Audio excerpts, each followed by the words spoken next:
ஜாதகத்தில் பார்த்தீங்க அப்படின்னா குரு நீசமாக இருக்காரா, செவ்வாய் நீசமாக இருக்காரா. இப்போ நீசமான குரு வந்து 7ஆம் பார்வையாக நீசமான செவ்வாயை பார்க்குறாரு. அப்போ இந்த குருவுக்கும் செவ்வாய்க்கும் நீச பங்கம் ஏற்படுது.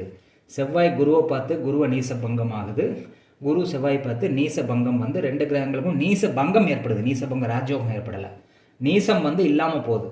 அதாவது ஒரு நீச கிரகம் இன்னொரு நீச கிரகத்தை பார்த்தா என்ன சொன்னேன், நீச பங்கம் ஏற்படும் சொன்னேன். அப்போ இந்த 2 கிரகங்களுக்கும் நீச பங்கம் ஏற்படுது. ஏன்னா இது இதை பார்க்குது, இதுவும் அதை பார்க்குது. அப்போ 2 கிரகங்களுக்கும் நீச பங்கம் ஏற்பட்டுருச்சு. இது ஃபர்ஸ்ட் பாயிண்ட். நீசம் பங்கம் ஏற்பட்டதுக்கப்புறம் செவ்வாய் வந்து சூரியனை பார்க்குது 4ஆம் பார்வையா. 1 2 3 4ஆம் பார்வையா நீசம் பெற்ற சூரியனை வந்து செவ்வாய் பார்க்குது. அப்போ சூரியனும் வந்து நீச பங்கம் ஆகுது. அப்போ 3 கிரகங்கள் வந்து நீச பங்கம் அடையுது. இது ஃபர்ஸ்ட் பாயிண்ட்டு. இப்போ நீச பங்கம் ஆயிட்டா எல்லாமே கிடைச்சிருமா அப்படின்னா